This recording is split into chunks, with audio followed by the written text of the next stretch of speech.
Many strange and wonderful phenomena are known to circulate around the universe.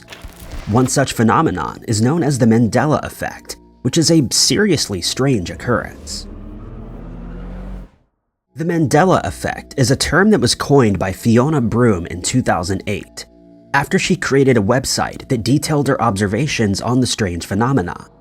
The term refers to a situation where a mass of people believed that a specific event occurred when it actually did not. There are many examples of the Mandela effect. One of the most well-known ones was that of Henry VIII eating a turkey leg. Henry VIII was the King of England up until 1509. In paintings of Henry VIII, he's depicted as being tall and heavyset. One of the most famous of the depictions was that of a Renaissance painting. Henry is shown here as standing tall and wearing the clothing of a king. In one hand, Henry is holding a pair of leather gloves, and in the other, he clutches the string of a scabbard. Strangely, a large mass of people remember a particular painting of the king that seems to have not existed at all. They remember Henry holding a turkey leg or a drumstick in his hand in another Renaissance painting.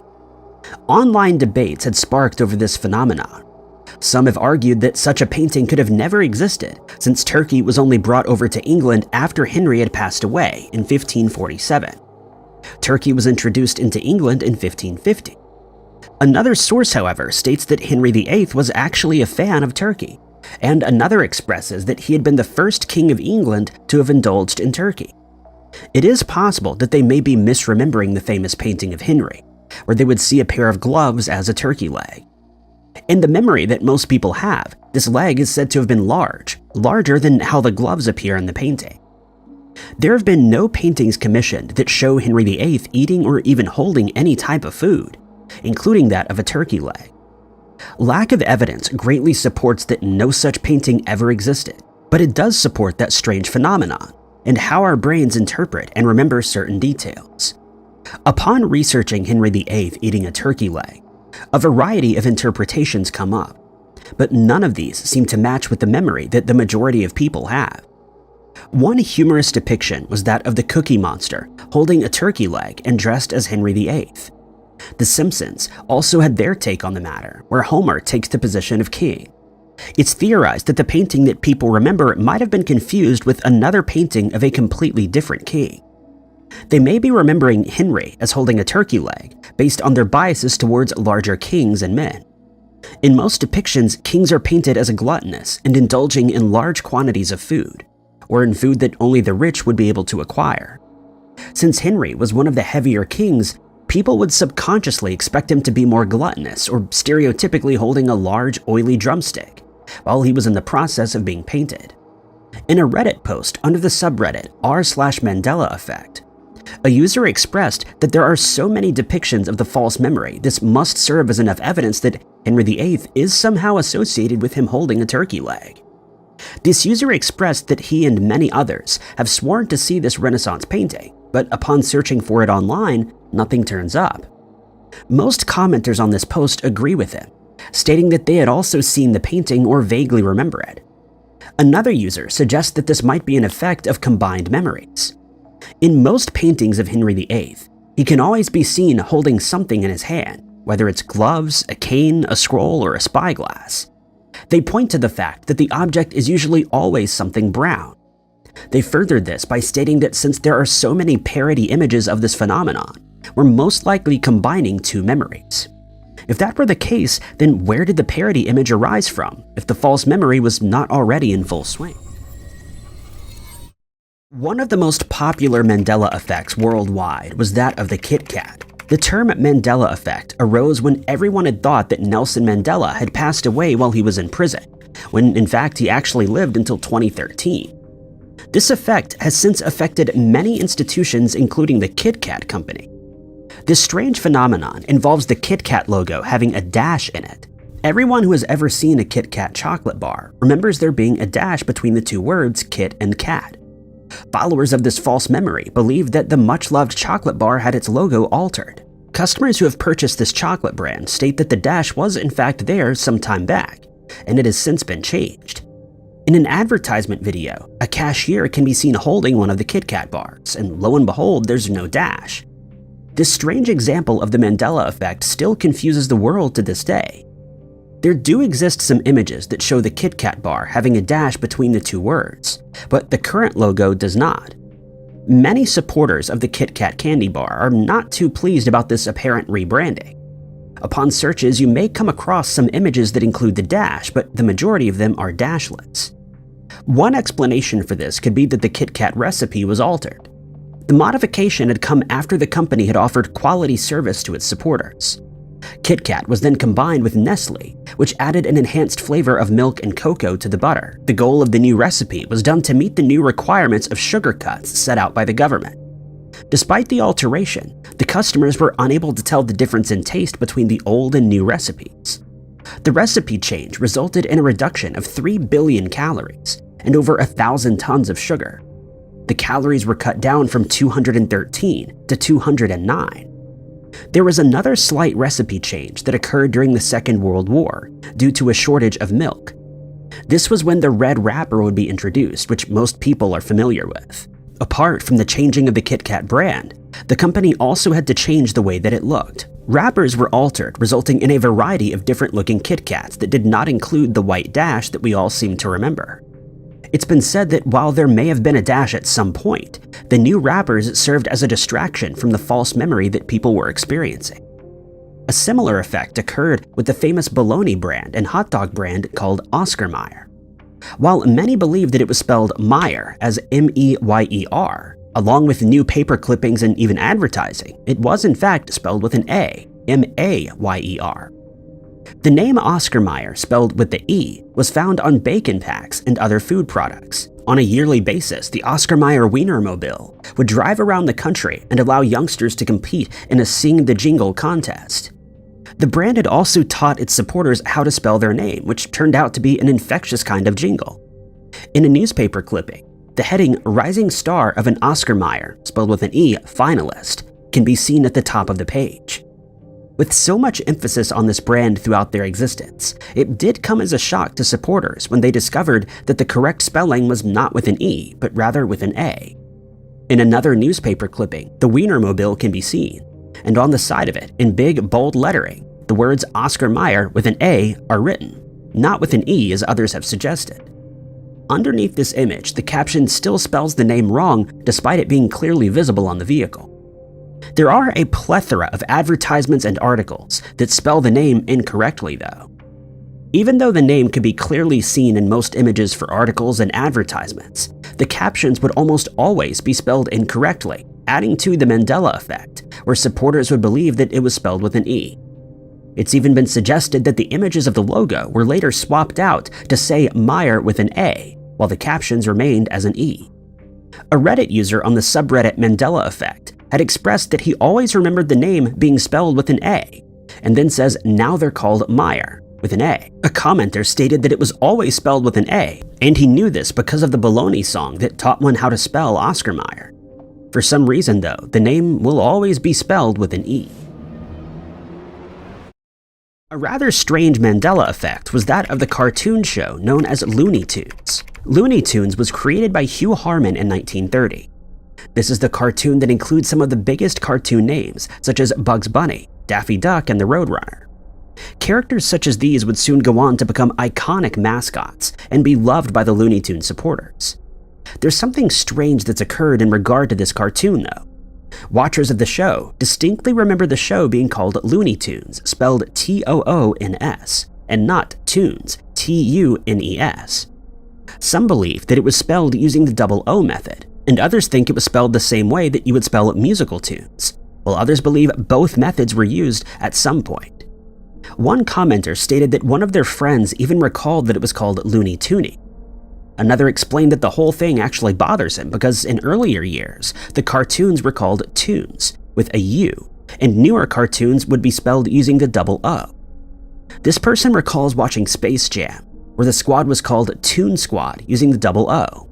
When the sequel came out though, it was changed to the musical tune spelling.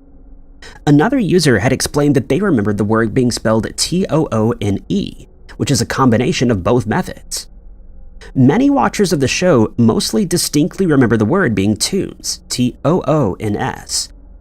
It suggested that the idea of the double O method spelling derived from the way that cartoons are spelled, and accidentally merged the two words, adding to the false memory. On a Reddit post in the subreddit Mandela Effect, one user explained that Looney Tunes, the classical spelling, was used from 1930 to 1969. In 1988, the word tunes with the double O had been introduced into the film called Who Framed Roger Rabbit. They furthered this by saying that the shortened version was not used until 2 decades after the making of Looney Tunes. Another Redditor replied to this individual's explanation, where they explained that this was not the case for them, and they recall it being spelled as Toons all of their life, and growing up thinking that it was spelled this way. They had even corrected the individual, stating that Who Framed Roger Rabbit was not the first to coin the word. Another commenter pointed to the fact that the name was initially Merry Melodies, which would make the name Looney Tunes with the classical spelling more likely. But still, some disagree and maintain that it was spelled using the shortened double O method. But later on, there was a spin-off of the Looney Tunes called Tiny Toons, in which case this was spelled using the shortened spelling. The first episode aired in 1990, and it's possible that the watchers had confused the spelling of the original cartoon with the spelling of the spin-off. A British individual also gave their take on the matter. They explained that they were on board with the shortened version of the word cartoon, but he would pronounce the word as tunes, which had a different sound than tunes. Tunes starts off with a ch sound, making it tunes. They explained that it was generally American actors who were voicing the characters, and they would not use the ch sound, which led this individual to render the word as tunes with the double O. One Redditor had also brought up the way the word cartoon is spelled, and that it could have played a part in the false memory of it all. Another user had said, speaking for all who are in support of the TOONS method, that they're not stupid and that something has happened that's changed this, as well as various other aspects relating to the Mandela effect. Another Redditor also made a fair point, asking why they would change the spin-off to Tiny Toons instead of using the classical original spelling. This particular instance has been known to cause some debate among people across the world, where some remember the word being spelled with 2 O's and others remember it being spelled as musical tunes. There are some theories relating to the Mandela effect in an attempt to explain why it happens to us. One such theory is called the fuzzy trace theory that was proposed by Valerie Reyna, as well as Charles Brainerd. This theory suggests that information in our brain can be stored in 2 different ways. One of them is verbatim, and the other is gist. Verbatim refers to the representations that are precise, literal, or exact copies of events, information, or images. The gist, however, is the fuzzy representation. It's general and more abstract than that of verbatim. The fuzzy trace theory is one that is relative to the false memory studies that found that when information is stored as gist, it's more open to manipulation. Verbatim refers to the storing of surface aspects of an event, whereas gist traces refer to how information is stored in regards to the interpretation and the context of it. The fuzzy trace theory has evolved as a response to counterintuitive information in the way in which our memory development may influence the data of reasoning. There have been a few experiments and studies carried out in relation to this theory. It's suggested that the Mandela effect is being caused by the gist method that allows room for misinterpretations and manipulations to take place. Another theory, known as the situational strength theory, relates to social structures and social psychology. This theory refers to strong situations where the course of action of one aspect or event is encouraged more than any other. This means that due to a large number of individuals focusing, encouraging, and believing in one thing, it could cause others to do the same. This is further encouraged by the objective payoff, such as citizens abiding by laws, with the objective payoff being personal safety. The next theory is known in psychology as theory construction. A theory refers to a set of principles that are needed to explain behaviors or events, and can be constructed with the use of evidence that's been gathered using research. Theory construction is said to be an important aspect of science. A theory is used as an explanation for a certain behavior. In the case of the Mandela effect, the construction theory states that if a true piece of information has the ability to alter a respondent's answer, then so can a false piece of information. In this theory, there are implications for the malleability of the memory. This goes hand in hand with false memory, or the fuzzy trace theory. Another theory, or cause of the Mandela effect, can be accredited to something known as false memory syndrome. This syndrome is different from false memories. It's one that only becomes effective when the person believes that an influential memory is true. If enough people are convinced that something is true when it's not, then they'll start to believe that it is. Memory is said to be a rather tricky thing. False memories happen all the time, whether they're big or small errors in the memory. We tend to trust our own memories because we don't believe that our minds have made some sort of error. This is why social behaviors can play a large part in the Mandela effect and the altering of our memories. Our memories are stored with 7 aspects referred to as the 7 sins of memory. One of the biggest ones is that of suggestibility.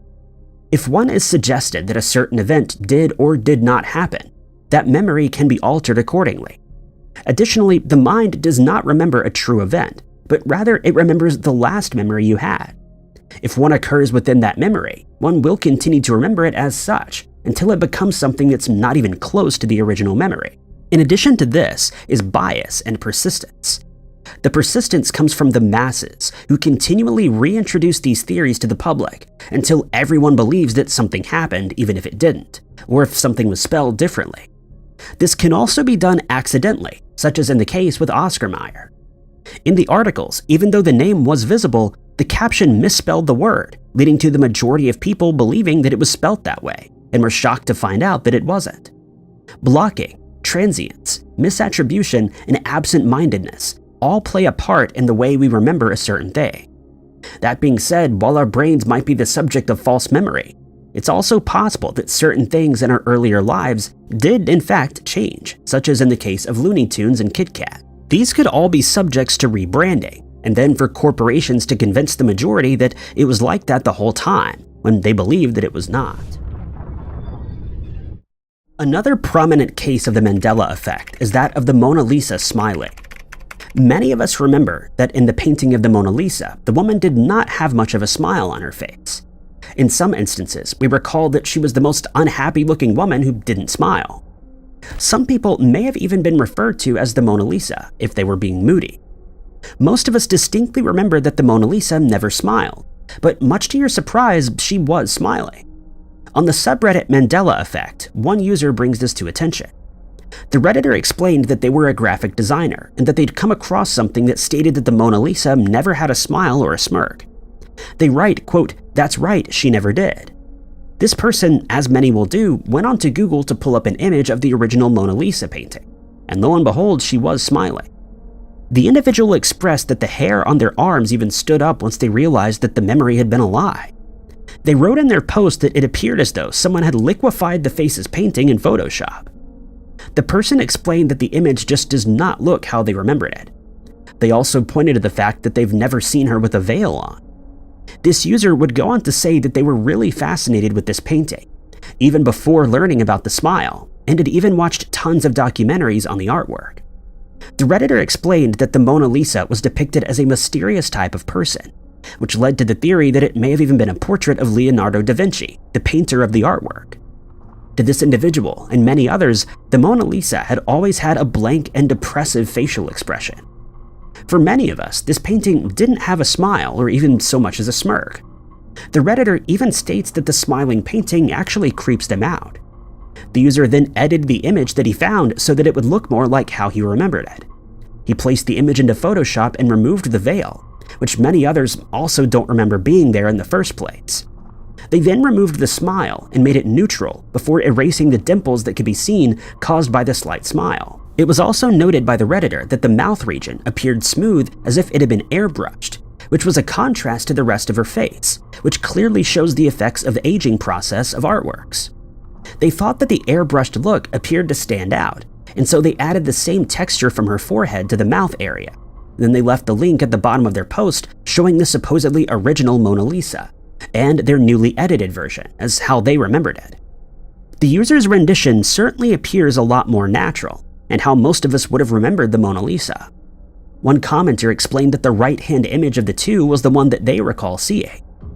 The user explained that there had been shading on the cheek of the Mona Lisa that could have been interpreted as a smile, but that there was no smile as far as their memory goes.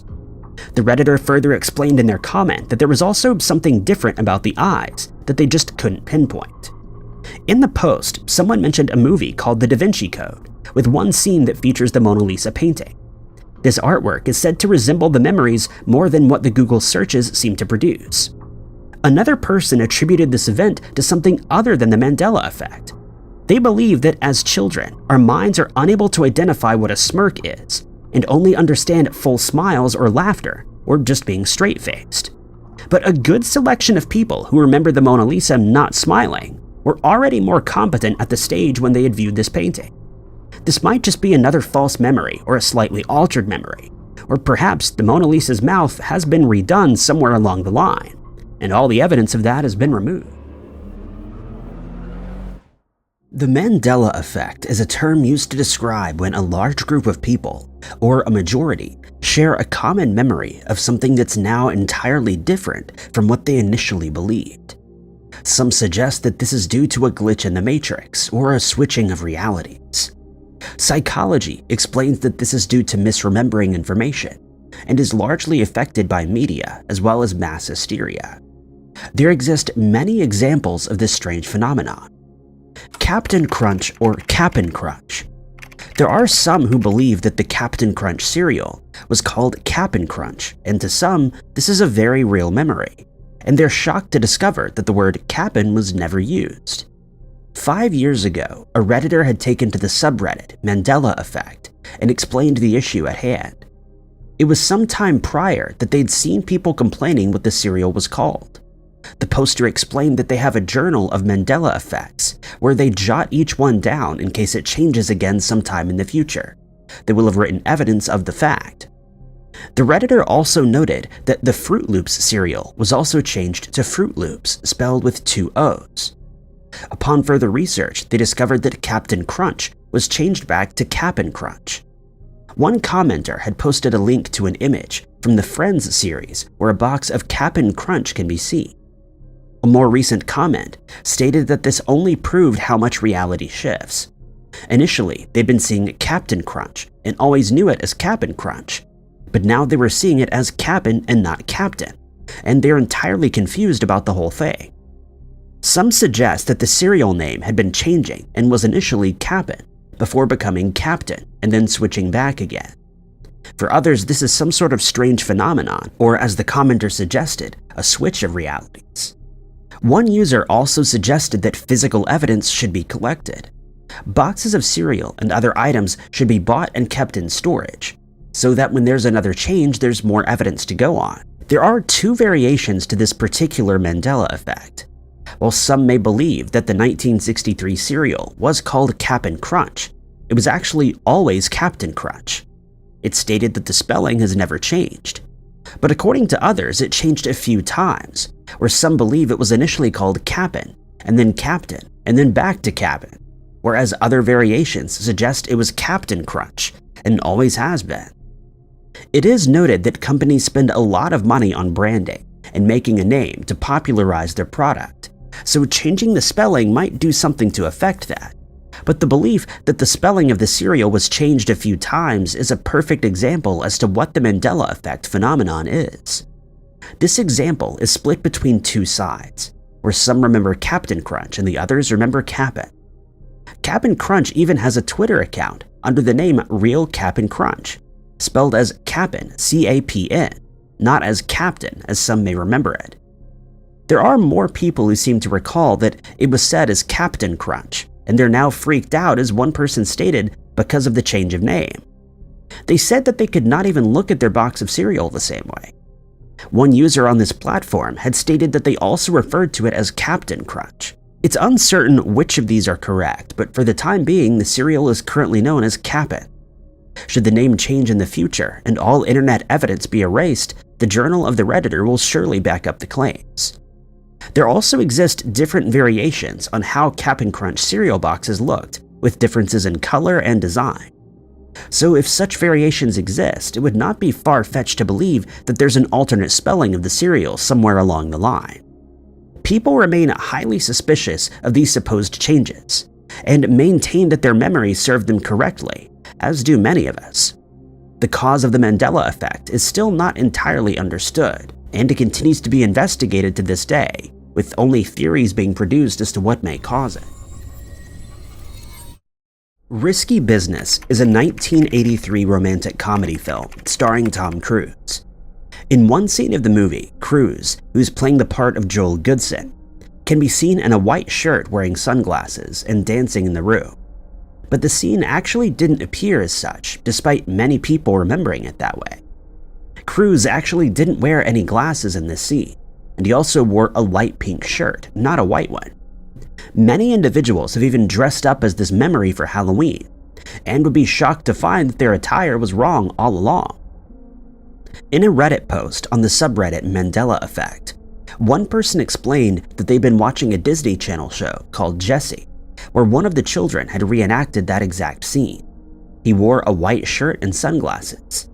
It appears the scriptwriters of this show have the same false memory as many others do. One person had commented that in 1985, there was an SNL sketch where the glasses were used. This bit had been done so many times in various shows and other films, and referenced on multiple occasions. The user explains that due to all of this, it seems that our memories have been blurred, and the majority are convinced that this is the way the original movie went. Others seem to disagree with this idea. One user recalled that Cruise had been wearing sunglasses, did a little spin, and then ripped the glasses off, but stated that this part was no longer there as they remembered it. If this scene didn't take place as many remember it, then why is it referenced exactly that way in so many movies and TV shows? It may be possible, as one user stated, that due to the skits, people may have combined the two and created a false memory and mass hysteria, and social media only egged on the whole Mandela effect. But there are many people who believe that this phenomenon is occurring due to the presence of alternate realities and other worlds where only insignificant data is being altered. On another social media platform called Steemit, another individual expressed that when they were a child, they would reenact the scene and use her grandfather's white button-up shirt and his sunglasses. They would also glide over the floor in their socks to portray the famous scene. She then expressed that the scene is a bit different now, saying that the shirt is pink and there are no sunglasses on Cruise's face. An image was also listed here of people wearing what they remember the attire to be for Halloween. They're wearing a white shirt and sunglasses. Is it possible that everyone is remembering the exact same thing incorrectly? That being said, not everyone remembers the scene with Cruise wearing sunglasses, and only recalls that the sunglasses appeared later on in the film to indicate that the character had changed.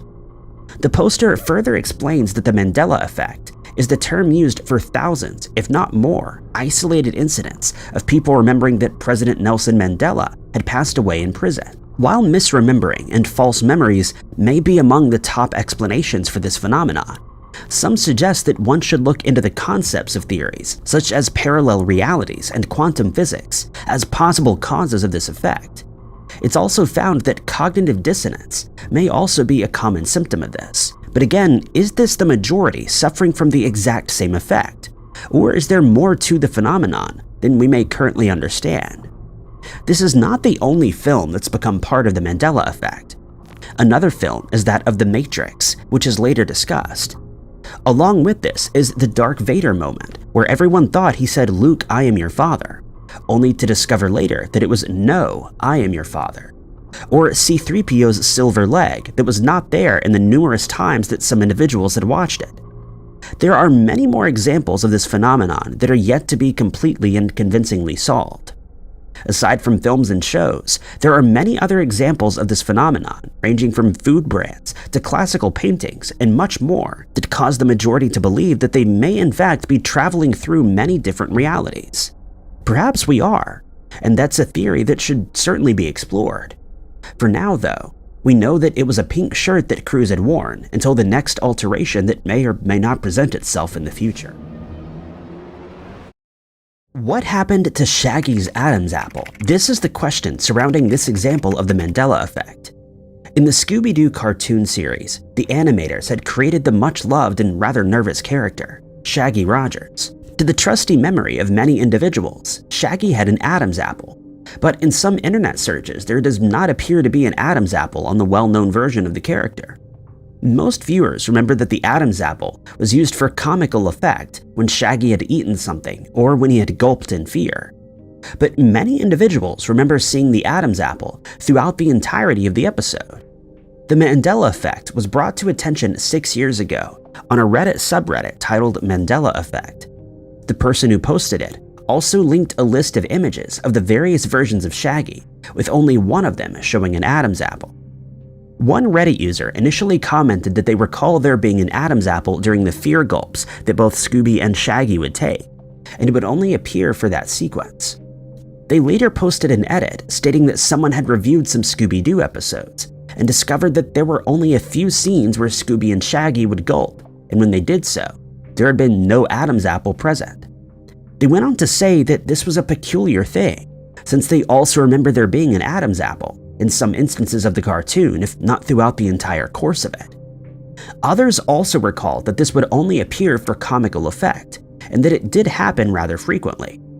Some accounted for the fact that the Adam's apple was a huge part of Shaggy's identity as a character because he was generally very nervous and fearful. In the much newer remakes of the cartoon, Shaggy does appear to have an Adam's apple, but was this due to the animators remembering that he had one in the original cartoon, or was it just something they decided to add in all on their own? Additionally, not a lot of people have seen the recent cartoon remake of Scooby-Doo, so it's unlikely that this is where the false memory or Mandela effect is originating from. In the comments, one person had linked a website showing the newer cartoon, but it was found that when someone had tried to open it, it appeared the website was taken down. One user stated that it seemed like someone was trying to hide the truth about the existence of multiple universes, but later the website was restored. A Redditor had stated that Shaggy's chin was large and pronounced, and that perhaps everyone was misremembering the chin as the Adam's apple.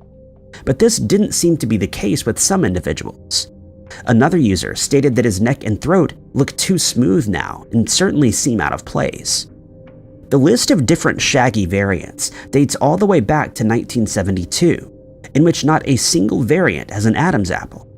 This goes on up until 2015, when a random Shaggy version appears with the Adam's apple in the reboot Be Cool Scooby-Doo, but disappears again in the ones that follow, never to be seen again. In this reboot, some viewers expressed that it was a nice reference to the original cartoon, but if one were to go and rewatch the original cartoon, they would come to find that there is, in fact, no Adam's apple anywhere in the cartoon. There even exists an image of two versions of Shaggy side by side, where one had an Adam's apple that was edited in. With this addition, the character looks a lot more natural and closer to how everyone remembers it. There are others who have even bet their lives on the idea that Shaggy did have an Adam's apple during the original cartoon. So what happened to Shaggy's Adam's apple? Could this just be another effect of false memory and mass hysteria? Or are things of the past being altered for some reason? Some have even suggested that this is a glitch in the Matrix, or simulation that we supposedly partake in. In the cartoon SpongeBob SquarePants, one of the prominent characters is Sandy Cheeks, the squirrel. When not in her underwater dome, Sandy would wear something that looked like a spacesuit. It's white and is equipped with a helmet. Additionally, it also has a backpack. Or did it? Most people who have watched the cartoon remember that she was equipped with a white or gray backpack that everyone assumed was her oxygen tank. Some remember there being a tube attached to it as well, which only supported the theory of an oxygen tank. In fact, this is another misremembering. Sandy never had a backpack except for in one of the episodes where she was equipped with a jetpack, but it didn't resemble the memory that most of us have.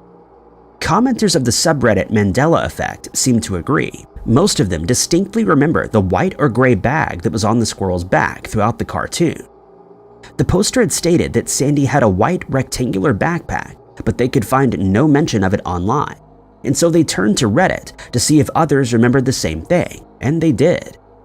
One user commented that they remember having SpongeBob character toys when they were a child, and one of these toys was Sandy, who came with a detachable backpack. Another user had responded to this comment with a link to the toy that he was possibly speaking of. There were a few detachable items as seen, but no rectangular backpack as the user remembered.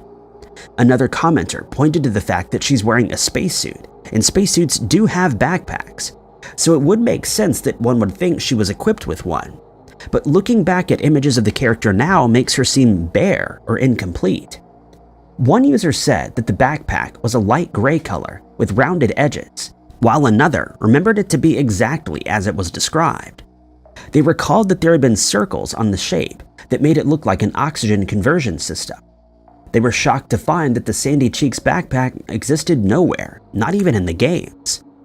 Not everyone remembers her having a bag, but a good majority do. This could be another instance of misremembering. As some users indicate, in 1 or 2 episodes she had worn a jetpack.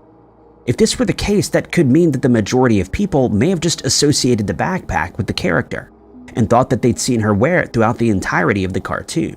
As one suggested, another explanation could be associating a spacesuit with a backpack and just thinking that Sandy would have been equipped with one based on the knowledge we have of spacesuits.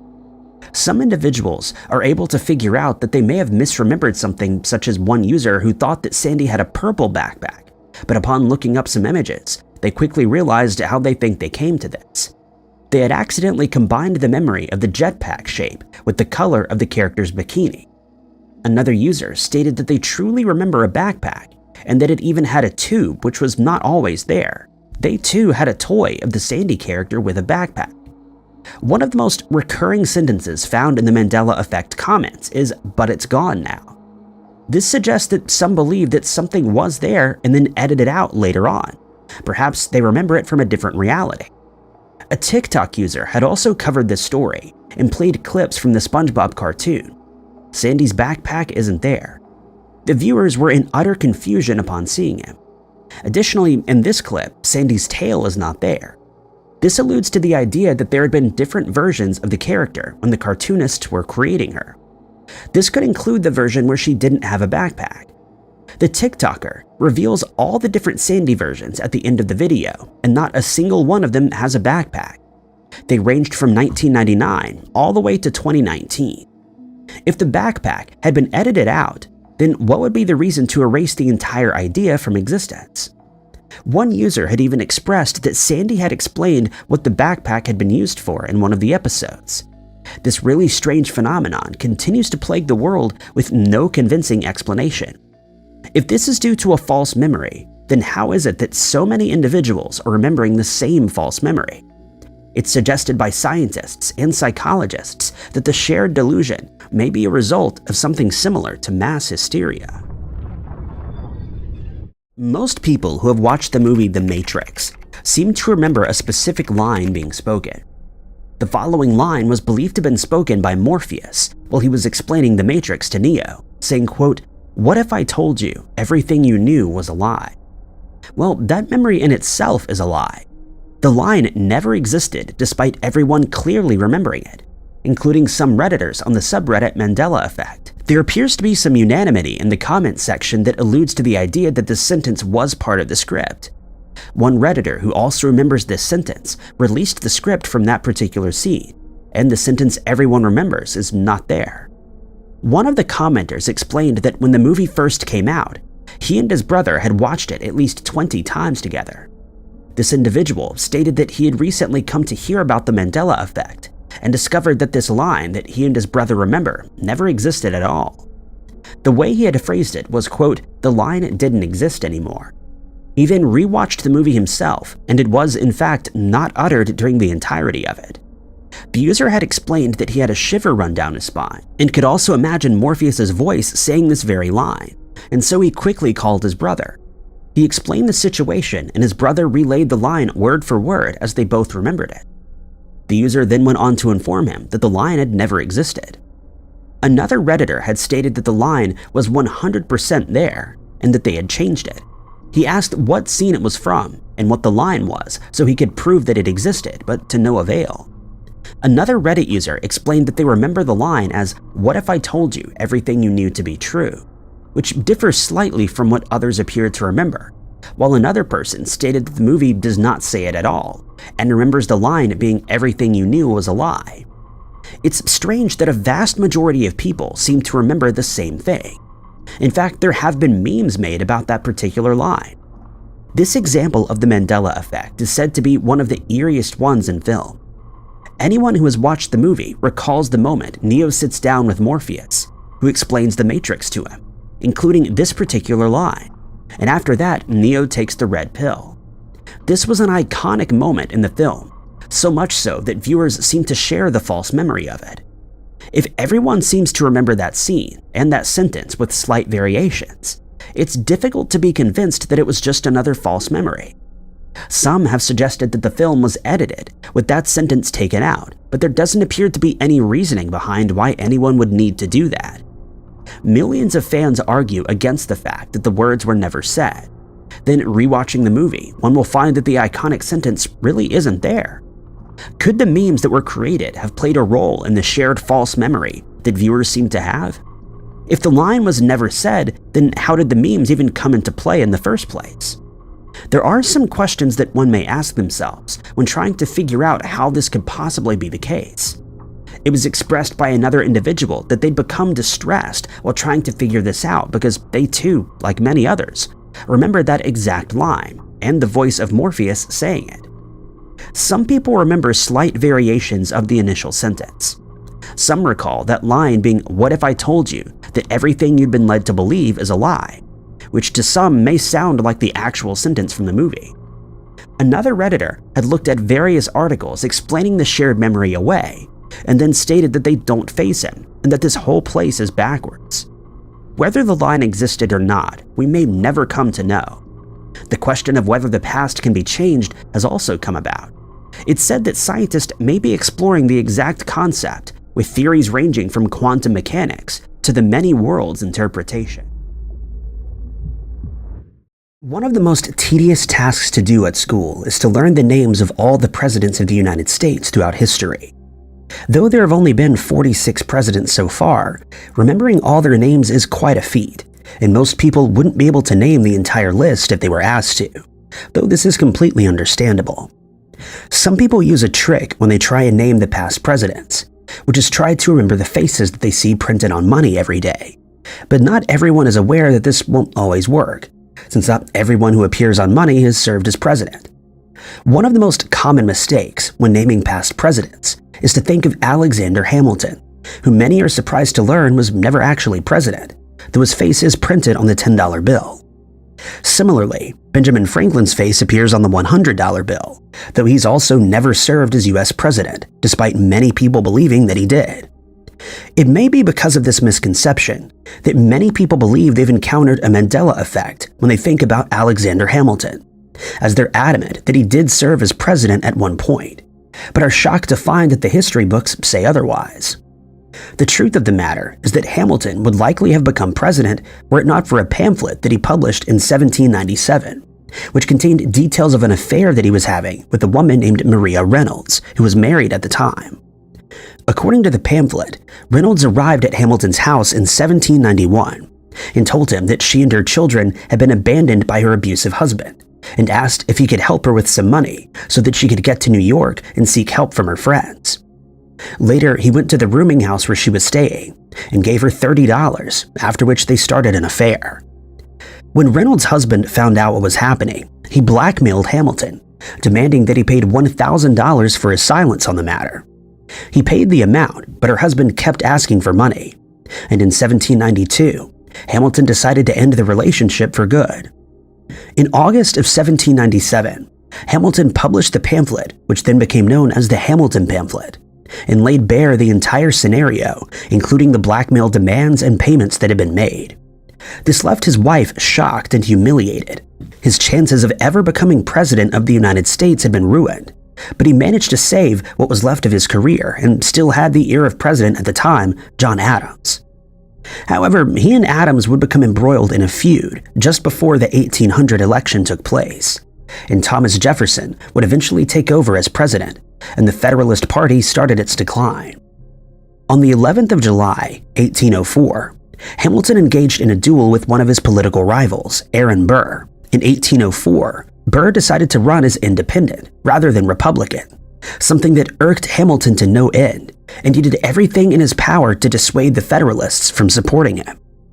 After losing the election, Burr challenged Hamilton to a duel, and in the early hours of the 11th of July, he came off the worst, losing his life the following day thanks to the wound that he'd received. And so he never served as president, but today continues to baffle those who believe he's part of a Mandela effect. The popular Disney character, Mickey Mouse, has been in existence for 100 years since he was first created on the 18th of November, 1928.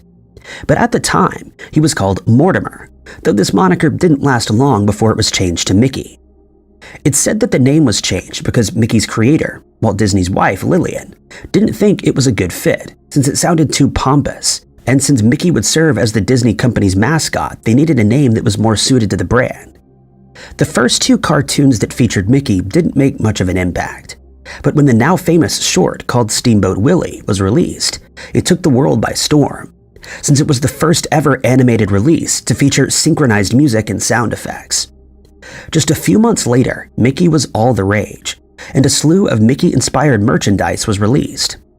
2 months after that, the Mickey Mouse Club was established, and it was only a matter of time before both Mickey and Walt Disney would become household names all over the world. Mickey would receive a complete makeover in 1935, when animator Fred Moore changed the shape of the mouse's body, and he also added pupils to his eyes, gave him the white gloves that we've all come to know so well, and changed the shape of his face to give him a cuter appearance. In the 1950s, the Mickey Mouse Club first aired on television, and Disney movies started being shown in cinemas, the first being Snow White and the Seven Dwarfs, which was an instant hit, and for the time being, Mickey took a step back from the spotlight. But while he didn't make as many appearances on screen as he did before, he still remained as popular as ever, and today, Mickey Mouse merchandise still accounts for around 40% of the Disney company's product profits. In 1988, he appeared in the Who Framed Roger Rabbit film, along with the Warner Brothers' Bugs Bunny, and has since also appeared in video games, notably being included in Kingdom Hearts, though he first debuted in this medium in 1984 in a game called Mickey's Space Adventure. There's no doubt that Mickey is one of the most iconic animated characters ever created, which makes it all the more strange that he's the subject of a Mandela effect for more than one reason. Some people seem to remember that Mickey wore suspenders along with his iconic outfit, but the reality is he never did. But a far more common false memory is that he never had a tail. But looking back at his earlier iterations, even as far back as Steamboat Willie, it is certain that he's always had one, and no one is quite certain where this false memory originated. The most plausible explanation is that he's likely being confused with a different cartoon character. Raisin Brand is a breakfast cereal that's enjoyed by millions of people all around the world on a daily basis, and it's likely to remain a popular choice for a very long time to come, as it's seen as being both healthy and delicious. But while sitting at the breakfast table, reading the cereal box that it's packed in, it's hard to imagine that Raisin Brand was once the focus of an intense legal battle, and that today, it's one of the better-known cases of the Mandela effect. Most people will know Raisin Bran as a product of the hugely successful Kellogg's brand, but they might not be aware of the fact that it was once owned solely by a company called Skinner. Not much was different back then from the product that we know today, since it contained bran flakes and raisins. The only real difference was in the way the name was presented on the box, as it was written as Raisin-Bran, with a hyphen between the two words and Bran being written in capital letters. Since the cereal proved hugely popular, Skinner decided to trademark it so that no one else could cash in on their idea. But this strategy didn't last long, as two other companies soon decided that they wanted to sell a similar product. For the next 17 years, though, Skinner enjoyed their monopoly of the product. But in 1942, all of that changed. That year, both Kellogg's and General Foods released a new cereal that contained the same ingredients. And to make matters worse, both companies called their versions Raisin Brand. Understandably, this caused a huge uproar at Skinner, since the name had been trademarked and they assumed it would be safe from copycats. In an effort to settle the matter, the company made contact with both Kellogg's and General Foods to remind them that the name could not be used since they owned the trademark. They suggested that the two companies come up with a different name to spare everyone a lot of confusion, but neither of their competitors was willing to do so, and before long the matter ended up in court. Skinner argued that the name belonged to them and them alone, since the trademark had been granted many years prior. But there was one aspect that they hadn't considered, and it ended up costing them the case. The court argued that if the cereal contained no raisins, it would simply be bran flakes, and so bran flakes containing raisins should not be a trademark, since one couldn't simply trademark something like raisin muffins or raisin bread as a brand name.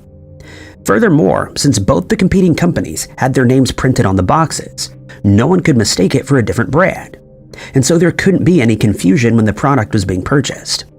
Skinner disagreed and attempted to reopen the case after judgment was given, but this appeal was denied, and so there are many different versions of Raisin Bran available on the market today. As for the Mandela effect that's associated with the Kellogg's brand, thousands of people around the world remember that the mascot, a friendly sun, wore sunglasses on the box, and they're confused when they learn that actually he never has. It's been suggested that since he's a bright and sunny character, people merely assumed that he should be wearing sunglasses, as he would be on a bright sunny day. They simply didn't study the box closely enough. It's amazing when dealing with the Mandela effect just how many cases involve brand names and logos from days gone by. While some of these may seem obviously incorrect to some of us, there are thousands of people who insist that the logos have been changed without their knowledge at some point. Even when they're confronted with cold hard proof, they're adamant that their memories would never betray them, and that there's something more sinister going on, though what the reason would be for this deception is yet to be explained. One good example of this is the Jif peanut butter brand, that also has a surprise hidden in the logo. Internet users have noticed that when the bottle is turned upside down, the letters still look the same, and still seem to spell the word Jif. While many people speculated that this was done on purpose as a clever marketing technique, a spokesman from the company has stated that this certainly isn't the case, since their archives don't have any information on such a ploy being used. But this isn't the only surprising thing about the brand. When some internet users stumbled across posts about the logo's interchangeable nature, they were stunned to find that they'd been pronouncing it wrong their entire lives. Thousands of people have taken to their social media accounts to say that they clearly remember eating this particular brand of peanut butter in the past, and that it used to be called Jiffy peanut butter rather than Jif. One Reddit user posted that they have clear memories of holding the jar in their hand when they were younger, and that the label read Jiffy. Another added that she ate Jiffy peanut butter every day when she was a child, and there was no plausible explanation, other than the suggestion that it had been changed at some point. When this happens, some people go on the hunt for evidence that their memories aren't at fault, and in this case, a man stumbled across a YouTube video in which a customer at a Sacramento restaurant called Fanny Ann's finds a drawing of a Jiffy peanut butter container on the menu. Another stated that they actually noticed when the brand changed their name on the jar about 18 years ago, and they had no idea what the Mandela effect was at the time. Many years later, they stumbled across a post on the internet explaining what the Mandela effect was, and as an example, the article listed Jif peanut butter. And it was only then that they realized that Jiffy peanut butter is supposed to have never existed, and they vehemently disagreed. A different Reddit user speculated that the brand's logo was likely changed in the 1990s to make the name shorter, and to better fit with the three-color logo. They further stated that the company then erased all traces of Jiffy peanut butter from the market, as they were likely concerned that consumers would be confused by the new name, and mentioned that this kind of thing is done by companies on a regular basis. The fact of the matter is, though, that Jiffy brand peanut butter has never existed, and it's easy to see why people are getting confused. Skippy peanut butter is a hugely popular brand, and one can't blame people for getting the two mixed up in their minds. One internet user added that if Jiffy really did exist, surely someone somewhere would have kept one of the jars and posted a picture of it to one of these threads as proof, but this of course has never been done. 1985 saw the release of the film Return to Oz, which served as an unofficial sequel to the famous movie The Wizard of Oz, and it opened to mixed reviews, with some people finding it below par when compared to its predecessor, which is considered to be a classic. But the film is also remembered for another reason, since it was the first time that the Fantasy Castle logo was used before the film started, something that Disney fans have grown accustomed to. As many people online have mentioned, there seems to be a misconception that Tinkerbell, who hails from the famous Peter Pan stories, used to always appear on screen along with the castle. She would then fly around the screen, scattering fairy dust as the words Walt Disney appeared, and before the movie started, she would use her wand to dot the I before flying off the screen once more.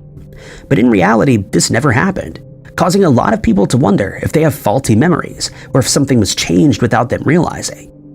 Since then, many internet users have done their best to find the elusive intro, but they've all come up empty-handed. One person wrote that they remember seeing the iconic intro when they were about 5 years old, and that it used to be on Disney films that were released on VHS. They added that more modern DVDs have a different intro, but even he was unable to find the original that he's so sure that he saw as a child.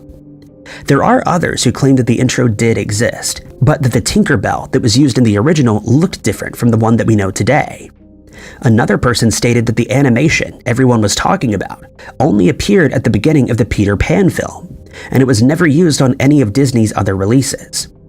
Despite so many people being certain that Tinkerbell appeared on screen, many others have assured them that this intro never existed, with one man stating that he'd never seen the Tinkerbell intro and that he had no memory that she ever dotted the I before a film started. Disney productions are infamous for yielding Mandela effect mysteries, and the Tinkerbell instance is only one of many that have been discovered over the last few years. Another example comes from the film 101 Dalmatians. The villain in the tale is a woman who attempts to steal a family's farm, and to do so, she kidnaps the family's puppies and holds them at ransom, demanding that the family turn their farm over to her. She's one of the most iconic Disney villains ever created, along with the evil queen from Snow White and the Seven Dwarfs. But despite the film being as popular as it is, even all these years later, many people are unaware that they've been spelling the villain's name wrong all their lives. While they can be forgiven for spelling it as Cruella de Vil, since it sounds a lot like their real-world last name, it's actually spelled Cruella de Vil, with no extra L and E at the end. This was done intentionally to allude to the words cruel and devil. And while most people understand this reference, they miss the fact that her last name is simply spelled as it is. It's yet another Disney Mandela effect that many people find hard to come to terms with. Those of us who drive cars every day waste a lot of time stuck in traffic, and one would think that this would give us the opportunity to observe what's going on around us. But judging by one particular Mandela effect mystery, it seems that this isn't the case. In recent years, people have started posting on internet threads that they've either been transported into an alternate reality, or they can no longer trust their memories thanks to a common sight: traffic lights. One Reddit user posted that they undoubtedly remember traffic lights having a red light at the bottom, an amber light in the middle, and a green light at the top, and that they recently started noticing that it's the other way around. They added that they first noticed the change while they were taking a bike safety test, and they realized they'd gotten this question wrong, since they firmly believed that the green light was situated at the top.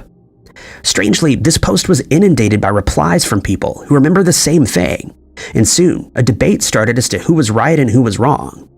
There's been a lot of speculation as to how so many people could be wrong about the same thing, especially since it's such a common sight.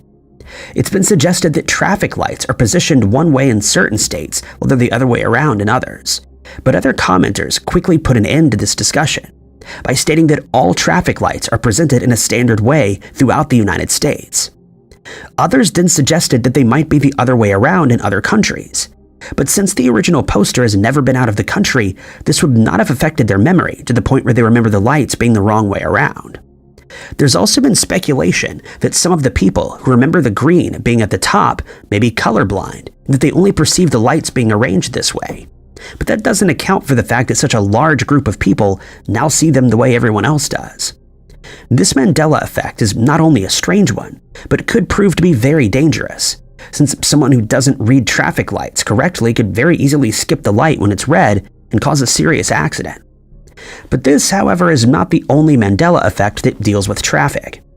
One Reddit user posted that he used to use a certain tunnel in West Virginia quite often, and he used to play a game where he would try to hold his breath until he emerged on the other side. He could never quite make it out the other side without having to draw another breath, but then one day he did it easily, and realized that the tunnel was suddenly much shorter than it used to be before.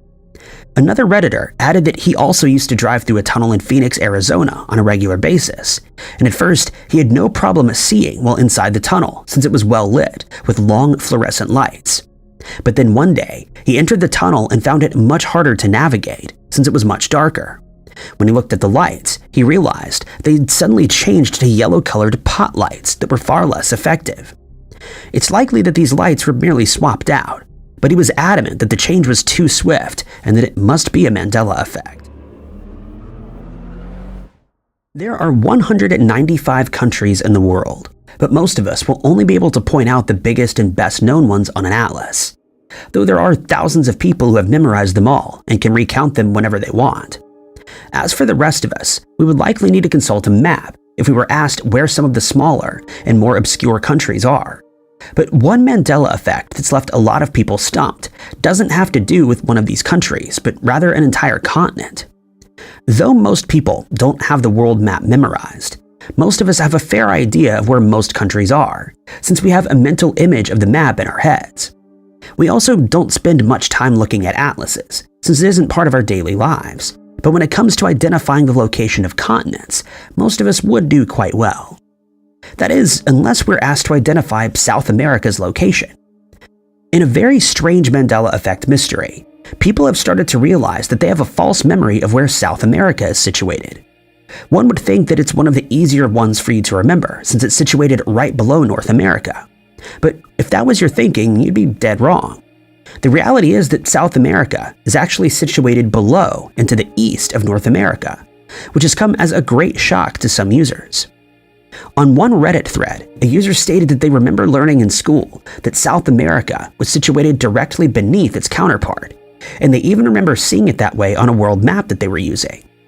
Fellow Reddit users have suggested that they might remember it this way since they're from a different country, and added that most people in the United States wouldn't make this same error since they're more familiar with the two continents. But there are other similar Mandela effects where large groups of people remember the map being different. One example being that Australia is now suddenly situated much closer to Indonesia than it used to be, or that New Zealand used to be north of Australia rather than south. The same user posted that they found the archipelago of Svalbard to the north of Sweden and Norway, but that they have no memory of it ever being on the map while they were studying geography at school. They added that they used to have a map of the world in their room when they were a child, and that they studied it religiously, only to now find out they'd been mistaken all these years. It's been suggested that some people may only have had access to outdated or incorrect maps that showed these countries and continents in the wrong places. But those maps will have been done away with for some time, and it seems unlikely that someone would not have seen a more modern or more accurate one. There are many different theories as to why so many people share this false memory of South America, but in reality, it's always been situated in the same spot on the world map, despite this shared false memory that so many people are experiencing.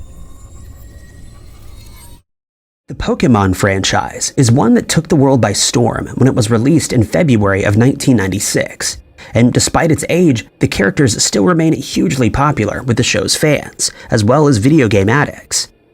In the animated series, a young boy named Ash Ketchum has a dream of becoming a Pokemon master, and to do so, he and his first Pokemon, Pikachu, travel around the world collecting more of the creatures and battling other Pokemon trainers. Along the way, they team up with Brock and Misty, two other Pokemon trainers, who aim to help Ash make his dream a reality. But as is the case in any good animated series, they're constantly being harassed by two villains, known as Team Rocket. Together they enter tournaments in the Pokemon League, in an effort to improve their skills, and as the story progresses, viewers meet many more of the creatures and are able to familiarize themselves with each Pokemon's powers. Though most of us are familiar with the series, the concept actually started out as role-playing games that were released on the Game Boy gaming console. After the games proved to be hugely successful, they were followed by a manga series, a trading card game, and eventually it was turned into the animated series that most people are familiar with. But its popularity didn't end there. On the 6th of July, 2016, an augmented reality game called Pokemon Go was released for Android and iOS devices, giving fans the opportunity to hunt and catch their own Pokemon, which they could pit against others.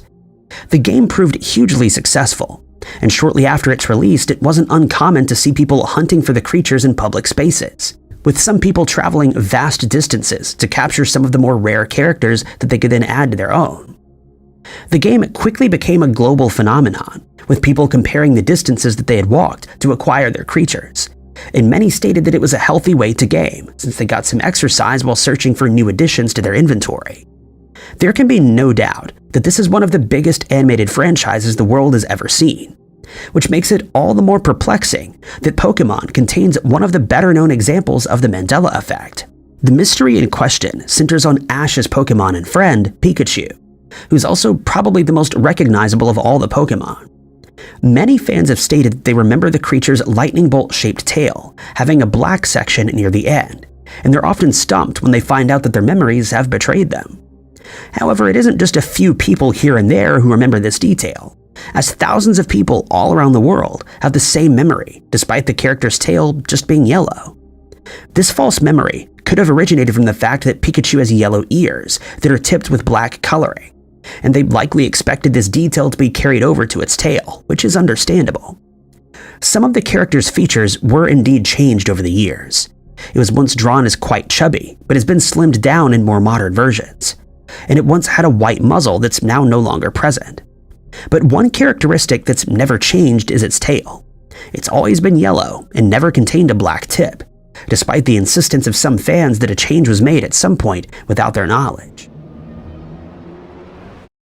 You may remember sitting in class while you were in school and learning about the forest fire prevention mascot called Smokey the Bear, who used to warn everyone of the dangers of leaving a campfire unattended or failing to kill a fire before leaving a campsite.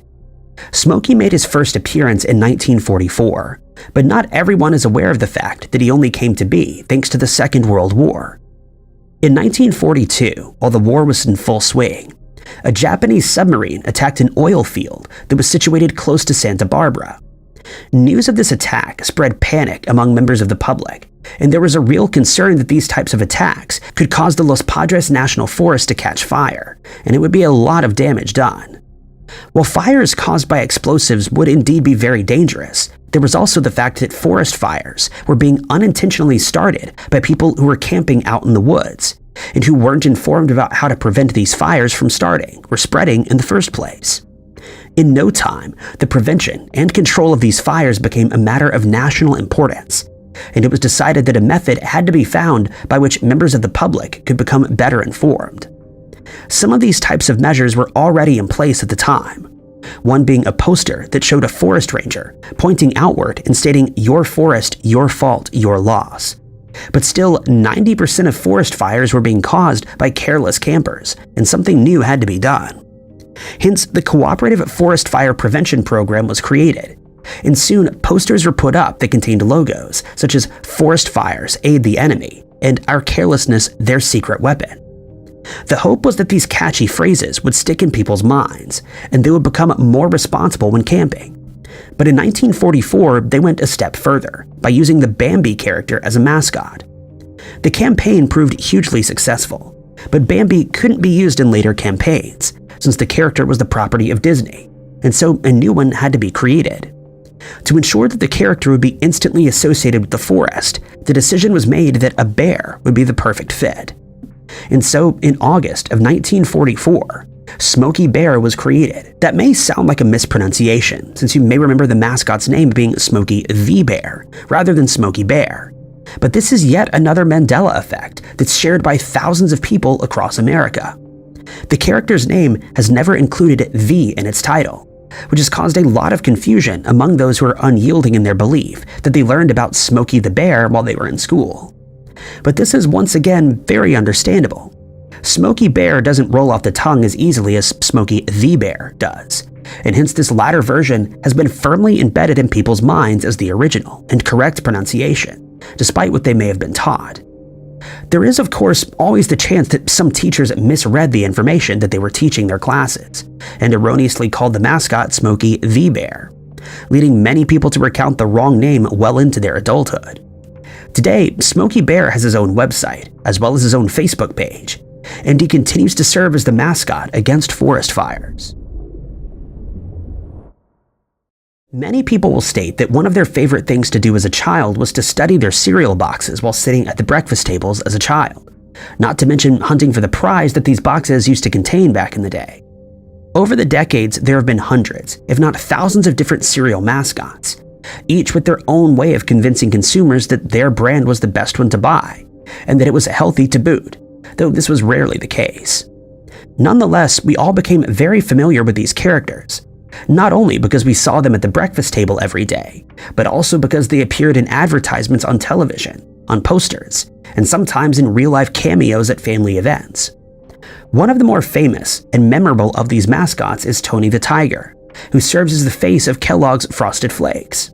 Kids were instantly fond of his catchphrase that announced that the cereal was great, and his friendly demeanor further enhanced his likability. But while you may remember him as the orange tiger with the red scarf, small round ears, and a black nose, you might be surprised to learn that you have one of his most famous features wrong. The fact is that Tony never had a black nose, but instead always had a blue one. In this case, it's easier than ever to understand why so many people share this false memory, since a real tiger does indeed have a black nose, but the fact is that Tony doesn't. When one poster stated on Reddit that they definitely remember the tiger's nose being black, they were joined by many other users who also remember the same thing, and some are very certain that it was changed somewhere down the line. One commenter suggested that Tony's nose may have been a much darker shade of blue at some point, and that this might have resulted in people thinking it was actually black, but once again, this was never the case. Another user added they usually enjoy reading about the Mandela effect, but when they came across this case, they were forced to question their own sanity, since they were certain that the tiger had a black nose, only to learn recently that they were wrong. In another thread, one person stated that they saw Tony's blue nose while watching TV with their children, and they asked why his nose had been changed from black to blue. But when they did a bit of research, they were shocked to learn that no change had ever been made. In an effort to explain this strange phenomenon, one person suggested that people may be confusing Tony the Tiger with another well-known children's character, Hobbs the Tiger, from the cartoon Calvin and Hobbes. If this is the case, it certainly makes sense, since the two characters share a lot of similarities other than the color of their noses. They're both also lovable and very recognizable characters, and so it isn't too far-fetched to think that some people may get confused between the two. Then there's the suggestion that people are actually thinking of Tigger, the tiger from Winnie the Pooh, who has the ability to bounce around on his tail. But this also seems unlikely, since Tigger has a pink nose, though it's sometimes shown as a light brown. But the fact remains that Tony the Tiger has a blue nose and always has.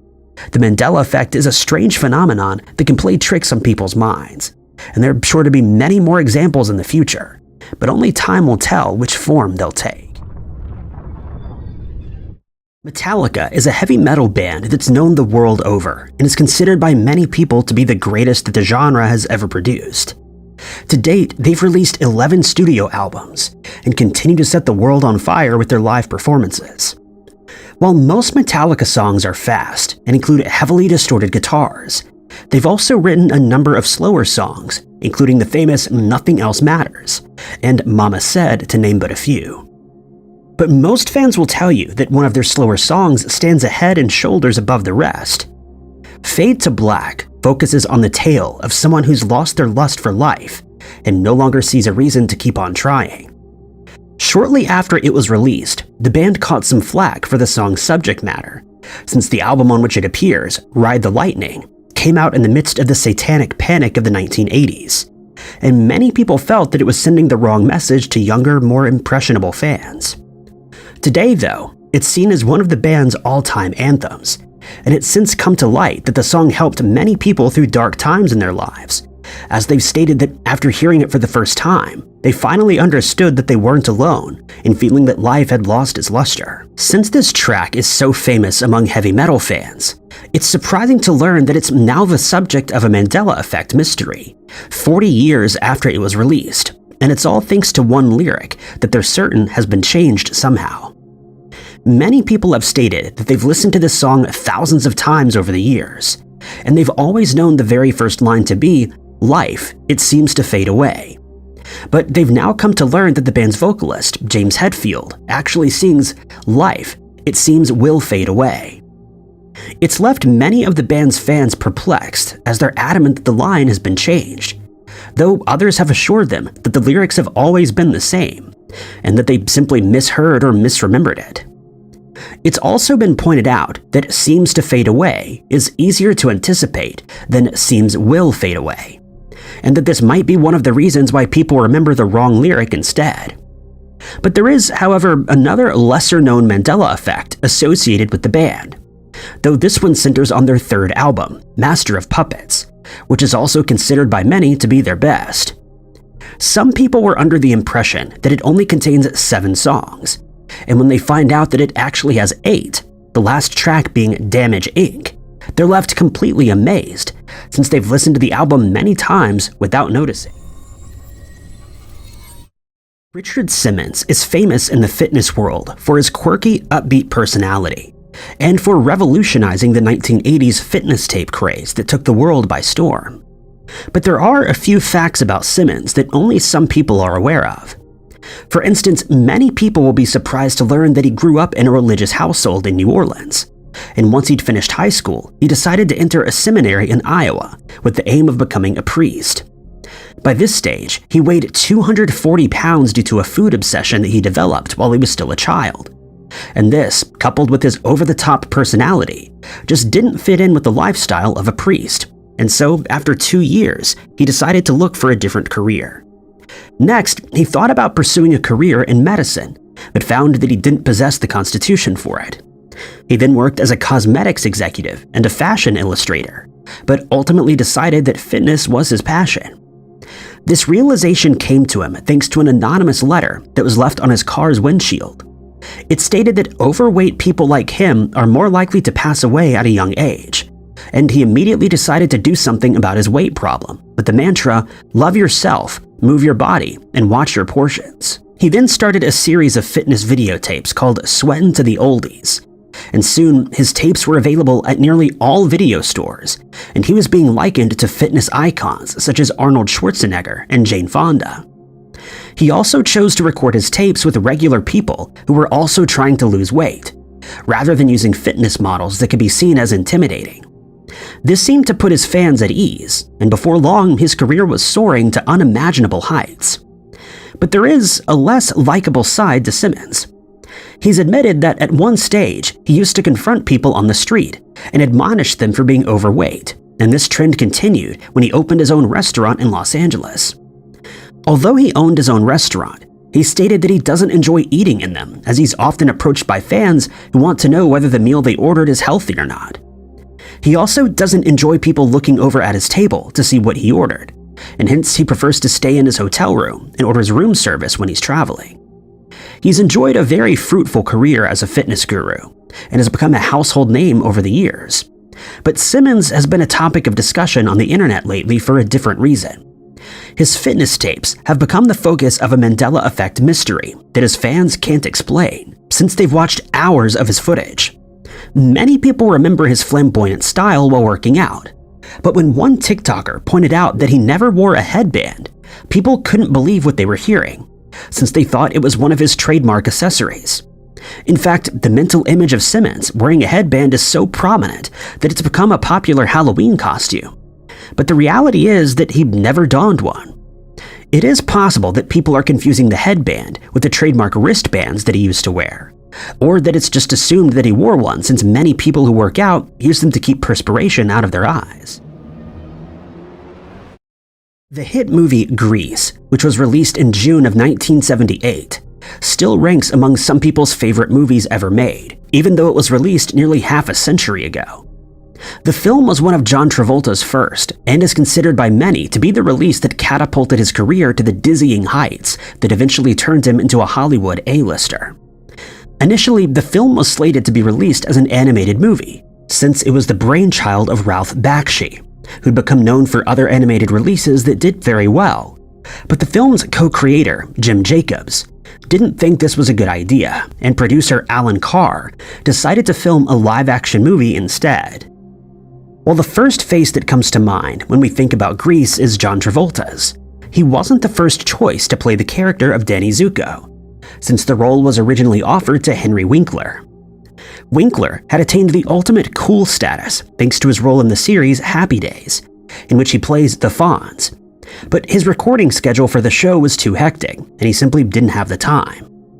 During an interview many years later, he stated that he was glad he didn't take the role, since John Travolta was perfect for it and played the character better than anyone else would have at the time. The next famous face that comes to mind when discussing the movie is that of Olivia Newton-John, but that role almost went to Carrie Fisher, who had attained fame for her role in Star Wars. Since the film's director, Randall Kleiser, was friends with George Lucas, Fisher's name was mentioned as a possibility for the role of Sandy.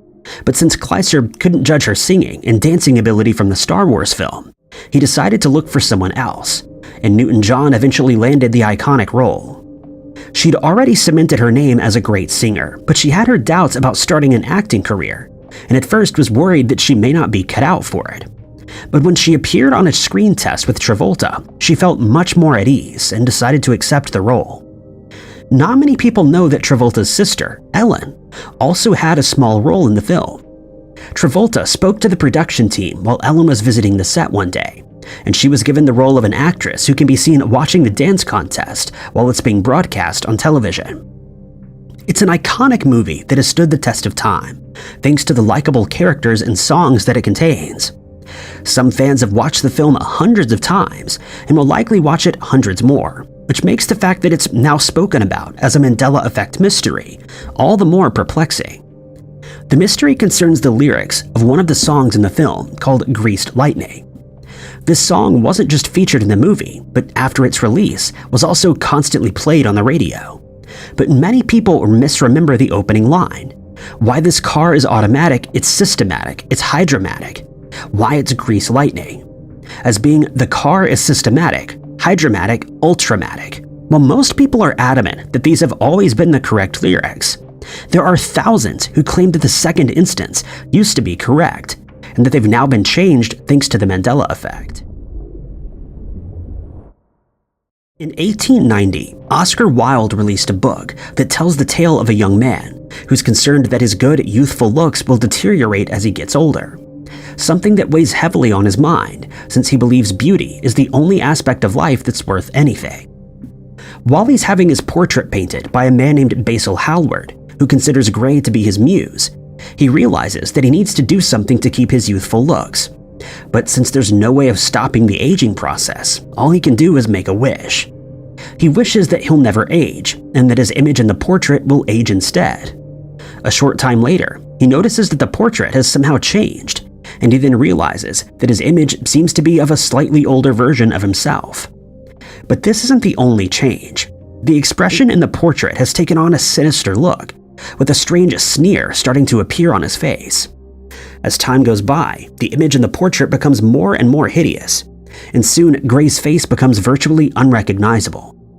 By this point, 18 years have passed, and Gray is still looking as young as the day the portrait was painted, drawing suspicion from the people around him. Gray eventually decides to give up his life of debauchery, but when he returns to look at the painting once more, it's become even uglier. He decides that he needs to return to a normal life so that he can age like everyone else does, and in a fit of rage, he stabs it with a sharpened blade.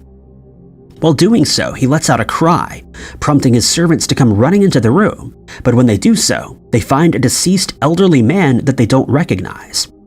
It's only when they look at the rings on the man's finger that they realize they're looking at Gray, and to their surprise, the portrait has returned to its original state, showing Gray as he looked when he was a young man. It's an enthralling tale with many twists and turns, and now an air of mystery has been added to it, since it's being spoken about as a case of the Mandela effect, and strangely, it centers on the book's title, which should be well known to everyone who's read it. Given the plot of the book, many people remember it being called The Portrait of Dorian Gray, which would make sense, since the backbone of the story focuses on the painting and the fact that it ages while Gray remains young. Hence, they're taken aback when they find out that it's actually entitled The Picture of Dorian Gray, and the word portrait has never appeared in the title. Some people have attempted to find an explanation for this collective false memory, with some suggesting that it might be because in some foreign translations, it is indeed called The Portrait rather than The Picture. But some of those who remember it differently state that this doesn't make any sense, since a picture usually refers to a photo rather than a portrait. Others have suggested that the misconception may stem from something as simple as the fact that both words begin with the letter P, and that this is also an easy mistake to make. Some internet users have posted proof that the name used to be different, since they found old articles and newspaper clippings talking about the portrait of Dorian Gray. But it's likely that these publications merely made the same mistake and simply misremembered the title, as thousands of other people have. In June of 1984, American singer and icon Bruce Springsteen released what many people have considered to be the best album that he ever created, Born in the USA. While the album has now become part of the Mandela effect discussion, this isn't the first time that it's been the subject of a misconception, especially when it comes to the title track that took the world by storm. Quite understandably, many people thought that the track was written as a kind of patriotic anthem, since Springsteen was in fact born in the USA, but this wasn't actually the case. Both Ronald Reagan and Walter Mondale referenced the song in speeches during their 1984 presidential campaigns, without learning the true meaning behind the lyrics. They were surprised when they were then informed that the song had nothing to do with patriotism, and it's actually about a war veteran who fought in the Vietnam War and is now having a lot of difficulty reintegrating back into society, a subject that many war vets can attest to. One of the songs on the album, called Cover Me, was initially written for Donna Summer, who'd become very popular at the time, but Springsteen's manager convinced him to perform the track for this album, and it would eventually reach number 7 on the Billboard chart, before becoming one of the album's most famous songs. Another well-known track from the album, Dancing in the Dark, didn't even exist while the record was being recorded. Springsteen's manager felt that the album needed one song that would definitely become a hit, and told the singer that none of the songs recorded so far would hit the mark. This resulted in a heated argument between the pair, but soon after, Springsteen sat down and wrote the track that then reached number 2 in the charts, and it's still considered by many to be one of the best songs that he ever wrote. The accompanying music video features Courtney Cox before she became famous for her role in the hit TV sitcom Friends, and not many people are aware of the fact that it was directed by Brian De Palma, who's known for directing the movies Scarface, Carrie, and Carlito's Way. In 1985, a single of the song My Hometown was released, and the cover art featured a photo of Springsteen standing in the backyard of a house that he once lived in New Jersey. Today, it's become a popular tourist attraction, especially among the singer's fans. But when it comes to the full album's cover artwork, many people, including fans who followed Springsteen's career for decades, feel that something is amiss, since it doesn't contain the imagery they had in their minds all this time. Many people have taken to the internet to report that they remember the cover featuring the singer's backside in jeans with a red bandana sticking out of his right back pocket, and they have no way of explaining why this is no longer the case. They've now discovered that he actually has a red baseball cap in his pocket, and while many fans state that this has always been the case, others are adamant that the image has been altered. They blame the Mandela effect rather than a faulty memory, since they claim to have looked at the image thousands of times and always saw a bandana rather than a cap. But the reality is, the bandana never existed. Romeo and Juliet is certainly William Shakespeare's most famous play. It's been performed thousands of times on stages around the world, and will be performed thousands more times since it's a classic tale of forbidden love that ends with an unspeakable tragedy. For those who haven't read the play or attended a performance, it's about a young man, Romeo, and a young woman, Juliet, who fall in love while attending a party at Juliet's father's house in Verona. But as the night goes on, they realize that they're from two households that are at loggerheads, the Montagues and the Capulets, and hence there's no way for them to be together without angering their respective families. But they've fallen so deeply in love that they decide to see each other in secret, and eventually decide to get married without their family's consent. It all goes very wrong in the end, as they both end up needlessly losing their lives thanks to a misunderstanding over a vial of poison and a sharpened blade. One of the most iconic scenes in the play occurs after the party where the couple met is over. Juliet walks onto the balcony outside her room and delivers the line, "O Romeo, Romeo, where art thou, Romeo?" Most people assume that she's already missing Romeo, and therefore is asking where he's disappeared to. But this is a misconception, since she's actually asking why he's Romeo, rather than where he is. It's a confusing line that refers to the fact that he's part of the Montague family, which becomes apparent in the next line when she says, "Deny thy father and refuse thy name, which means that she wishes him to denounce his family so that they can be together. She goes on to say that if he refuses to do this, she'll renounce her family, the Capulets, as long as he swears to be with her forever. The scene has been reenacted in countless productions of Romeo and Juliet, and it almost always features the iconic balcony. But this is where many people feel the Mandela effect has come into play. Ask anyone about this scene, and they'll most likely reply that Juliet stands on her balcony, looking forlorn while pining for Romeo. But the fact is, this never happened in the original version of the play.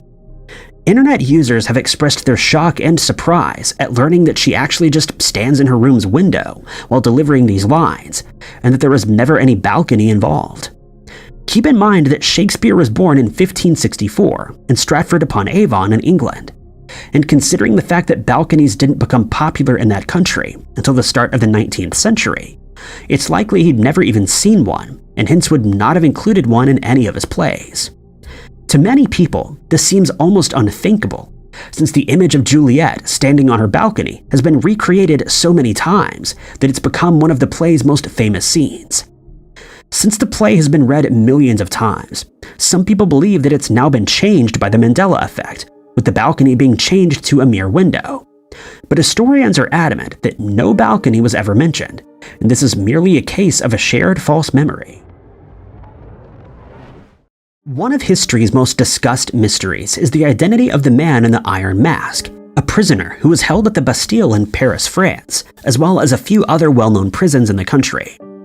That very figure has been the subject of many books and movies since, each one speculating on who he could have been and why he was ordered to spend time in jail, not to mention why he was forced to wear a mask that concealed his identity.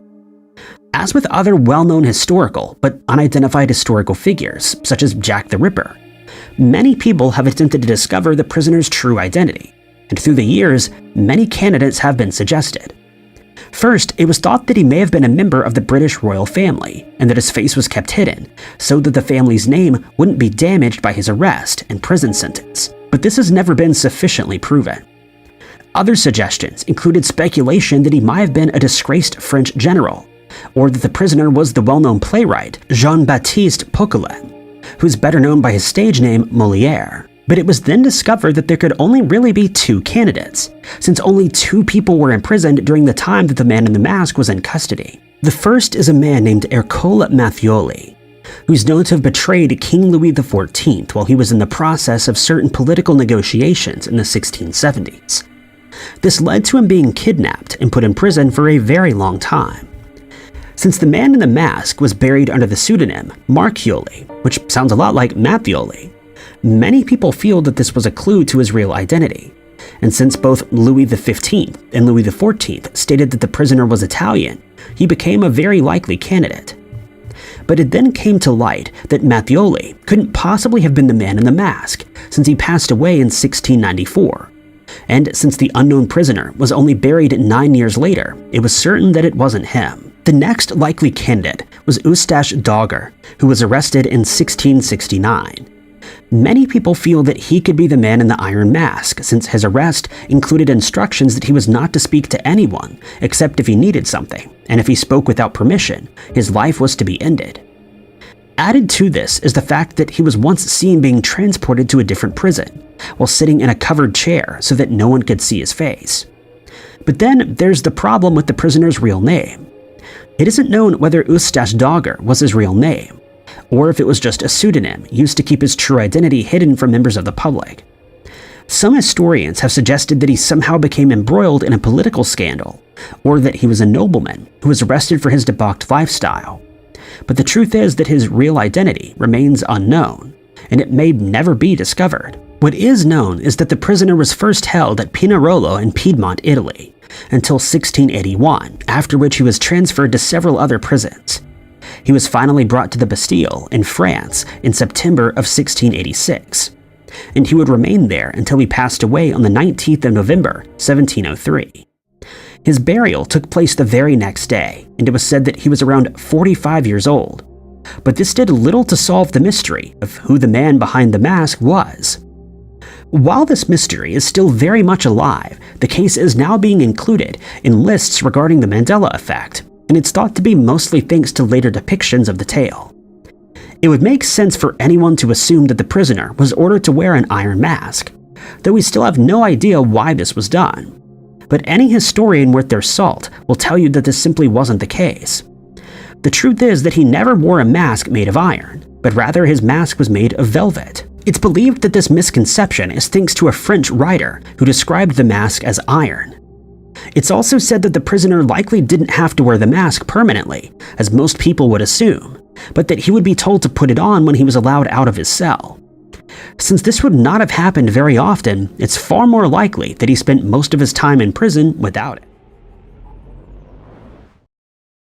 When it comes to the Mandela effect, company logos are at the forefront of things that are said to have changed without explanation, and some of these examples have left people astounded, since they see them on a near daily basis. A good example of this is the fact that the Fruit of the Loom logo, which is a very well-known logo to millions of people, doesn't contain a cornucopia in the logo, as many people remember. This is without a doubt one of the most spoken about Mandela effect mysteries out there, since it's mentioned more often than most others. Some people have claimed to have found old advertisements or photos of the logo that do include the basket, something they refer to as residual proof, but the company has debunked these claims, stating that the logo has always been the same and that it never contained a cornucopia in its entire history. Other famous examples include the spelling of the chocolate brand KitKat, which contains no hyphen between the two words, despite the insistence of many people who believe it once did, until the Mandela effect changed it to what it is today. Then there's the case of the double stuff Oreo, which once again concerns the product's spelling. It's an easy mistake to make, however, since one would assume that it's spelled double stuff, but the fact is that it only contains one F in the name rather than the usual two. Lastly, there's the case of the famous cereal Fruit Loops, which many people insist used to be spelled with the traditional spelling of the word fruit, when the reality is that Kellogg's decided to go with the more fun version, which is spelled F-R-O-O-T. In recent times, another famous logo has made its way onto Mandela effect discussion boards, since people think that the famous car manufacturer Volvo has changed their logo and that it's only now being noticed.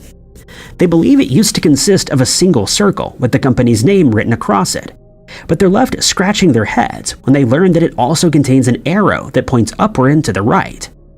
This has been the company's logo for more than 8 decades, and it's never been altered.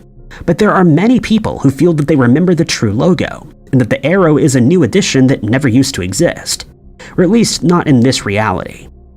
It's been suggested that they're confusing the Volvo logo with that of another famous car manufacturer, Nissan, since its logo is very similar to Volvo's, except that it didn't contain the now famous arrow. Still, it's left many people perplexed, since they refuse to admit that their memories are wrong, and they can only attribute this to the Mandela effect. You would be hard-pressed to find someone in your circle of friends who hasn't seen the original Tarzan movie, entitled Tarzan of the Apes, since it has, over the course of 106 years, spawned several other Tarzan movies, books, and children's shows. It may be hard to believe, but before the film was released, the original writer of the tale, Edgar Rice Burroughs, had no money to his name, and he was employed as a pencil sharpener salesman. While he was trying his best to make ends meet for his family, his efforts were in vain, as this venture never took off, but he saw it as a blessing in disguise, since he had more time to pursue his true passion, writing, and resulted in the famous book being created. Following the success of his book, Burroughs attempted to make the most of it by creating further Tarzan stories and even comic strips. This resulted in a type of Tarzan mania at the time, and before long, Tarzan toys were on store shelves. Stories were being broadcast on the radio, and Tarzan films were being made. One of these was released in 1932, and it starred former Olympic swimmer Johnny Weissmuller in the lead role as Tarzan. The movie premiered in New York, and it was well received by audiences who were delighted to have a visual representation of the now famous character. He would go on to star in several other Tarzan movies between then and 1948, a time span of 16 years. And many people still consider him to be the ultimate depiction of the character and his iconic yell. It's hard to think of the Tarzan franchise without thinking of the iconic line that Tarzan delivers upon meeting a normal human, a woman named Jane, for the first time. It's been quoted millions of times as "Me Tarzan, you Jane." But once again, the fact is, this line was never spoken in the original or any subsequent films that featured Weissmuller. This has come as a shock to many people, though they can be forgiven for believing this line was spoken, since the movie was released a very long time ago, and since it's been misquoted millions of times. While many fans are adamant that this is the result of the Mandela effect, the truth is likely far more mundane. It's believed that the quote stems from an interview with Weissmuller that was published in Photoplay magazine in 1932. While joking with the reporter, he quipped, quote, "I don't have to act in Tarzan the Ape Man. I just said, 'Me Tarzan, you Jane.'" And while this was by no means meant to be taken seriously, the quote stuck and is still repeated regularly today, usually to imply that someone is of low intelligence. Further cementing the line in people's mind was a remark made by Weissmuller's wife, Lupe Velez, who was also an actress. In an interview, she also jokingly remarked that she didn't speak English very well since she was married to a man that could only say, "Me Tarzan, you Jane." While the line will be repeated millions more times in the future, it's now certain that it was never part of any Tarzan book or movie, but it remains synonymous with the famous vine-swinging hero. The Lincoln Memorial is very well known to most Americans, since it pays homage to what many people consider to be one of the country's greatest ever presidents, Abraham Lincoln, who was responsible for the abolishment of slavery when he issued the Emancipation Proclamation. The site contains 87 steps that lead to the iconic statue. They represent a callback to one of Lincoln's most famous speeches, the Gettysburg Address, which contains the line 407 years ago. Since a score equals 20, 4 would equal 80, and adding 7 would bring the total to 87. The site of the memorial is located on reclaimed marshland that's situated close to the Potomac River, a decision that didn't sit well with everyone, since many other politicians stated that they would have preferred it to be placed in a more prominent area. The statue was completed in 1922 and officially unveiled on the 30th of May of that year. At the time, only one of Lincoln's children, Robert Todd Lincoln, was still living, and he attended the unveiling ceremony along with more than 500,000 other people. Ironically, people who attended were forced to stay in segregated groups, despite the memorial being in honor of a man known as the Great Emancipator. Not many people know that it drew inspiration from the Pantheon, which is located in Rome. The columns here, however, are constructed from Colorado marble, and in total, it contains 36, one of each of the Union states that existed at the time. As for the statue of Lincoln itself, it was designed by Daniel Chester French and is also constructed of Colorado marble, though it sits on a pedestal of Tennessee marble. Once the design was finished, it was handed over to the Piccirilli brothers, who hailed from New York, and they took on the daunting task of carving the statue out of marble. It's actually made up of 28 separate pieces that were then put together at the site, and when it was finally finished, it stood an impressive 19 feet tall. On the south wall, you'll find an inscription of Lincoln's Gettysburg Address, and on the opposite side you can see his inaugural address. The memorial has been featured in magazines, on TV shows, in movies, and it's one of the most recognizable memorials in all of America. This makes it all the more baffling that it's come to light that many people have shared a false memory of the statue itself. People have posted to Reddit, Facebook, and many other social media platforms that they remember both the former president's hands being relaxed and open, only to recently discover that this wasn't the case. A closer look at the photos of the memorial reveals that one of Lincoln's hands is indeed in a fist, but the other is far more relaxed and hangs over the front of his armrest, with one finger set higher than the rest. Many people have replied that they remember the same thing and that they visited the statue in person. They claim that this is a case where the Mandela effect has struck once again, suggesting that our reality isn't as it was before, and that we're set to see many more changes in the future. Thank you guys so much for watching. If you liked this video, be sure to hit that like button. Also, don't forget to subscribe and click that notification bell to keep up to date with all of our future uploads. But my name is Ty Knotts, and I'll catch you guys in the next video.